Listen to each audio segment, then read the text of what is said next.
Let's start with a question.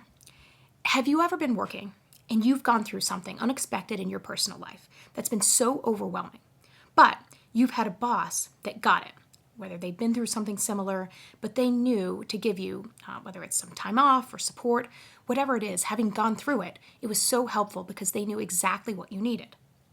I bring this up because as last week I mentioned, I was visiting my parents. In last week's video, I talked about communication and things that you can do as a manager to help your teams and help yourself. And I mentioned there was one other topic, visiting my parents, that I wanted to talk about this week.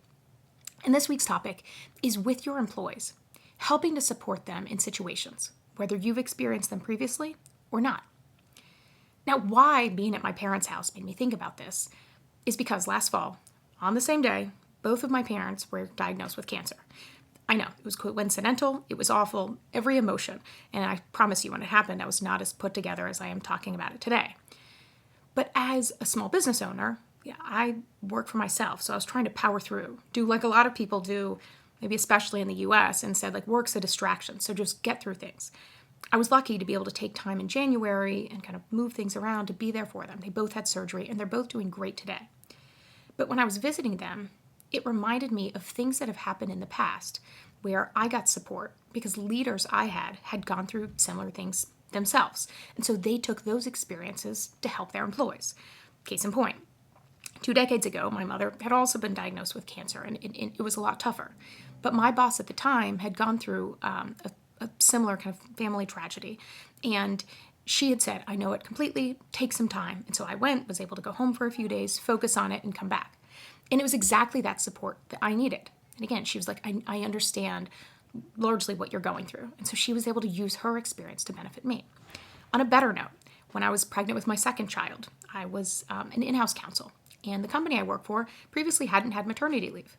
Well, the COO at this point in time had a child and had made a comment and hadn't realized at all that we had no paid maternity leave at the time. So that company instituted 6 weeks of paid maternity leave. As a new mom, I was incredibly grateful. Having lived abroad, people globally thought I was bananas for being grateful for 6 weeks of leave. But those of you in the US will understand it's huge, especially when you have 2 kids and have those expenses. But it was because that leader had gone through having a new child and understanding what that looked like and was surprised not realizing that there isn't really standardized paid family leave. So I say that because I've had experiences with leaders who have gone through things and they use those for those employees. And that's helpful. The flip side to that is sometimes leaders don't think about the impacts to other employees or don't understand them until they've experienced it personally.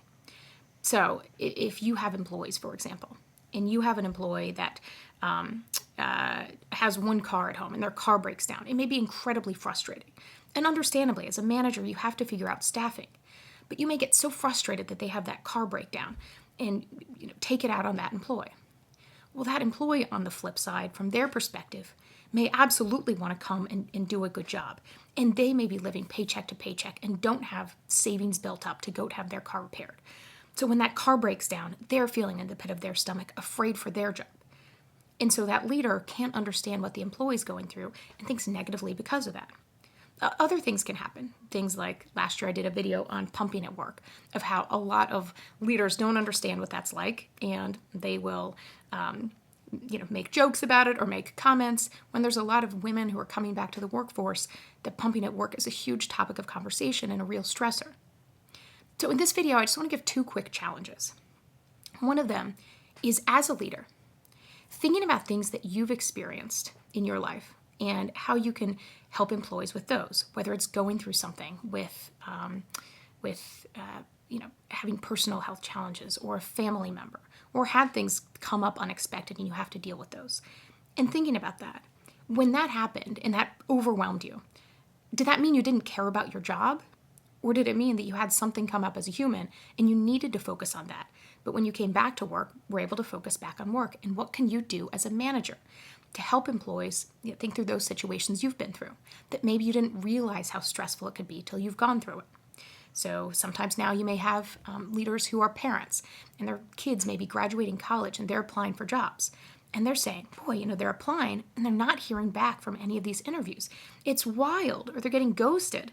Those type of experiences, thinking about what you can do as a leader from some of the things that you've experienced and helping to your employees benefit from those. So that's one aspect of leadership. So I encourage you to think about some of those lessons.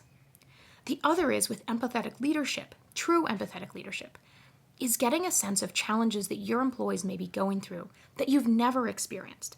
But to support them, you don't have to go through it yourself. And so how can you know about these? Well, sometimes you may have conversations with your employees. Other times it builds trust to have those. But one thing you can do is in your team meetings, is talking to employees or in your one-on-one meetings, saying, to get a sense of your day-to-day, are there challenges that you're going through that I should be more mindful of? And sometimes people may say, I've literally heard this of people that are like, I have carpool at this point in time, and I have to be there for carpool. We have a standing meeting, and I'm perpetually stressed out because I'm trying to juggle both. Would it be possible to move it to a different time?